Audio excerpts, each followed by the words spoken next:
दोस्तों नमस्कार, स्वागत है आप सभी का बेखबर के इस एपिसोड में और वो भी नए चैनल पर। दोस्तों सबसे पहले तो आप सभी का बहुत बहुत धन्यवाद कि पिछले वीडियो को आपने बहुत हाई पॉइंट्स दिए। और भाई देखा जाए तो मेरे लिए तो यही अवार्ड है। और इस अवार्ड की खास बात यह है कि इसमें स्पेलिंग वगैरह मिस्टेक नहीं होती है। स्पेलिंग का मैंने क्यों जिक्र किया शायद आप लोग समझ गए होंगे, और जो लोग नहीं समझे उनको मैं बता दूं कि पिछले दिनों मोदी जी सेशेल्स देश के दौरे पर थे। और मोदी जी किसी देश के दौरे पर हों और उनको अवार्ड ना मिले, ऐसा भला कैसे हो सकता है? मतलब दोस्तों, अगर किसी देश के पास अवार्ड ना भी हो और मोदी जी वहां आ जाए तो वो नया अवार्ड बना करके मोदी जी को दे देते हैं। इससे भारतीय मीडिया बड़ी खुश हो जाती है, क्योंकि उनको यह लाइन मिल जाती है कि दुनिया में यह अवार्ड पाने वाले पहले नेता बने पीएम मोदी। अवार्ड भले ही 5 दिन पहले बना होता है। दोस्तों सेशेल्स में भी यही हुआ।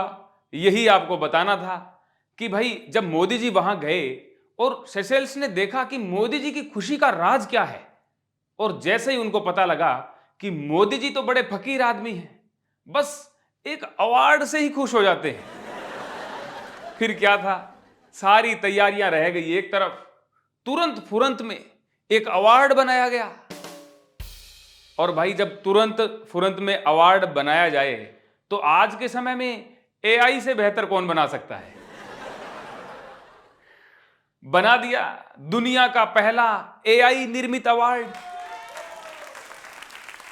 दोस्तों अब अवार्ड तो भाई अवार्ड है, एआई से बनाया हो या ए गई से, फकीरों को भला इससे क्या मतलब है? एआई ने अवार्ड तो बना दिया लेकिन स्पेलिंग की गलतियां कर दी। रिपब्लिक भी गलत, सेशेल्स भी गलत। हो सकता है सेशेल्स वालों को इसका अंदाजा भी हो गया हो, लेकिन किसी ने कह दिया होगा कि सर जैसा बना है दे दीजिए, मोदी जी को कौन सा पढ़ना आता है।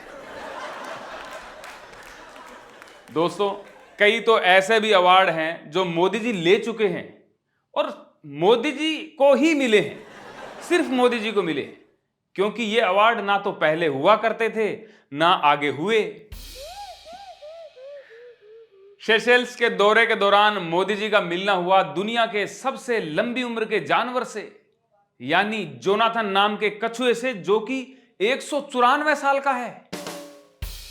मोदी जी ने कछुए को पत्ते भी खिलाए, और पत्ते खिलाते हुए मोदी जी ने कछुए को जीत के नए गुर भी सिखाए होंगे कि कछुए जी, आज के समय में जीत केवल निरंतर चलने से नहीं बल्कि खरगोशों को खरीद के भी हासिल की जा सकती है। दोस्तों मीडिया या अंधभक्त ये भी कह सकते हैं कि कछुआ इतना लंबा जीवन शायद इसी दिन के इंतजार में जी रहा था कि बस एक बार मोदी जी के दर्शन हो जाए। मजाक में लोगों ने यह भी कहा कि the longest living creature with longest lying creature.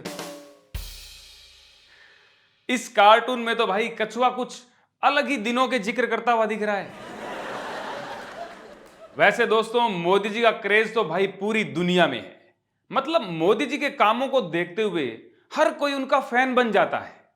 Modi ji देश हित में अगर कुछ करते हैं तो देशभक्त लोग उनसे प्रेरणा लेके काम करते हैं। लेकिन दोस्तों मोदी जी ने ऐसा क्या कर दिया कि चोर भी उनके फैन बन गए हैं?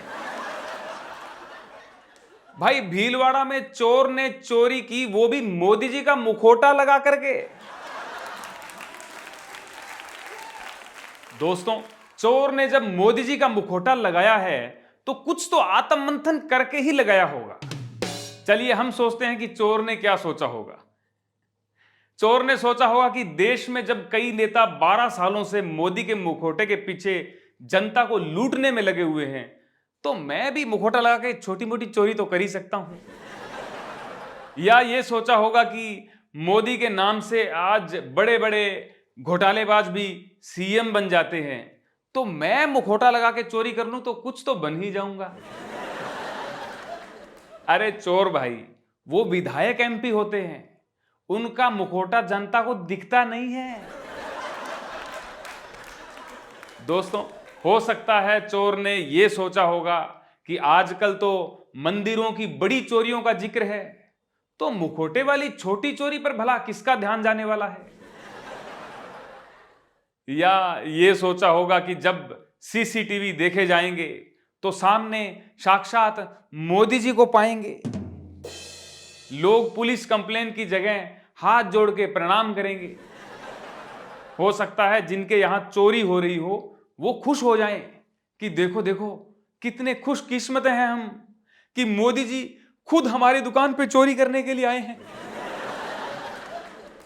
या दोस्तों, चोर कहीं विपक्षी पार्टी का तो नहीं था जो इस देश को बताना चाह रहा हो कि चौकीदार ही चोर है।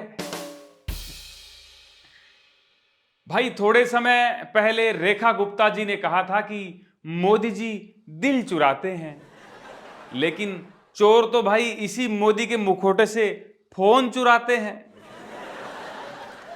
अब तो भाई दो धड़े बंटते हुए दिख रहे हैं। हमेशा चोर की निंदा होती है, लेकिन इस बार तो चोर की प्रशंसा हो रही है। कुछ लोग चोर के साहस और हिम्मत को सलाम कर रहे हैं कि इस समय में उसने मुखौटा पहन के सरेआम चोरी कर ली। कुछ लोगों का कहना है कि इस नकली चेहरे से चोरी करना गलत है, इससे असली चेहरे की टीआरपी गिर रही है। लोगों का कहना है कि इस चोर ने मोदी का नकली चेहरा पहन के असली चेहरा सामने ला दिया। वही कुछ लोगों का यह भी कहना है कि मुखौटा लगा के चोरी ये राहुल गांधी ने की है। दोस्तों, इसी माहौल के बीच चोरों के अंदर बड़ी खुशी की लहर दौड़ गई है। उन्होंने कहा है कि चलो इसी बहाने से ही देश दुनिया में चर्चा में तो आए, वरना बड़ी बड़ी चोरियों घोटालों के बीच हम तो गायब ही हो गए थे। दोस्तों, वही मुखौटा बेचने वाले भी कह रहे हैं कि भाई अब तो एकदम से मोदी जी के मुखौटों में बिक्री होने लगी है, एकदम से तेजी आ गई है। तो भाई भक्तों ने अगर मुखौटा खरीदा है तो मुखौटा पहने तो ध्यान रखना कि दिन में ही पहनो। रात में हो सकता है कि आपने मोदी जी का मुखौटा पहना हो और कोई चोर समझ के आपको, हालांकि भक्त ये भी कह सकते हैं कि मोदी का मुखौटा लगाने से कोई चोरी कर रहा है और किसी का घर चल रहा है तो ये तो मोदी है तो मुमकिन है वाली बात हो गई। और वहीं चोर भी कह रहे हैं कि मोदी है तो मुमकिन नहीं है, मोदी का मुखौटा है तो मुमकिन है। दोस्तों, मुखौटे का ही सारा खेल है।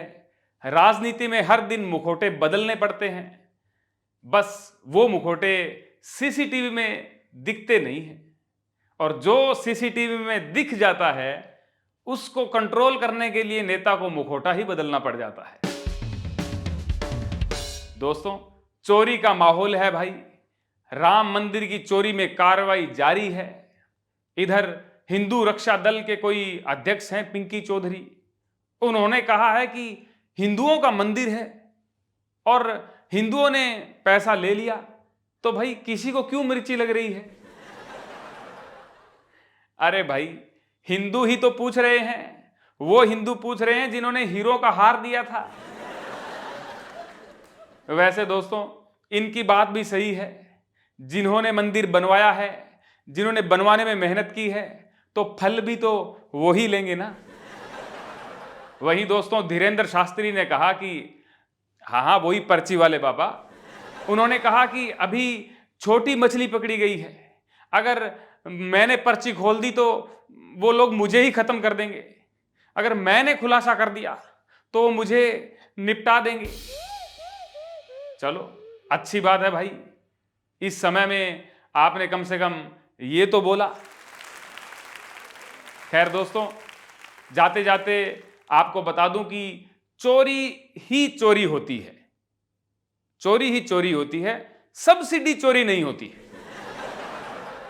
कृषि एवं किसान कल्याण मंत्रालय के केंद्रीय राज्य मंत्री ने खीरे की खेती के लिए 99.6 लाख की सब्सिडी ले ली। और मंत्री जी ने यह कहा कि मैंने कुछ गलत नहीं किया, ये नियमानुसार हुआ है। मतलब देखो भाई, 1 करोड़ भी नहीं लिए, केवल 99.6 लाख, वो भी नियमानुसार। वैसे दोस्तों, मंत्री जी चाहें तो नियमानुसार एक खीरा वो 1 करोड़ का भी बेच सकते हैं। मतलब ऊपर ऊपर से देखा जाए तो भाई आज के एपिसोड से यह सीख मिलती है कि मुखौटा हो या ना हो, चोरी तो चोरी है और सब्सिडी तो सब्सिडी है, सब्सिडी चोरी नहीं। दोस्तों, आज के एपिसोड में इतना ही। हंसते रहिए, हंसाते रहिए, देश बचाते रहिए। कैसा लगा ये एपिसोड जरूर बताना। और दोस्तों, इस एपिसोड में भी हाइप का बटन दबाना मत भूलना, क्योंकि हमारी मेहनत इससे और लोगों तक पहुंच जाती है। दोस्तों, नए चैनल को सब्सक्राइब भी कर लेना। और अगर आप लखनऊ पटना में हो तो भाई लाइव शो हो रहे हैं, उसमें जरूर आना, बहुत मजा आएगा। मिलते हैं अगले एपिसोड में। बहुत बहुत धन्यवाद।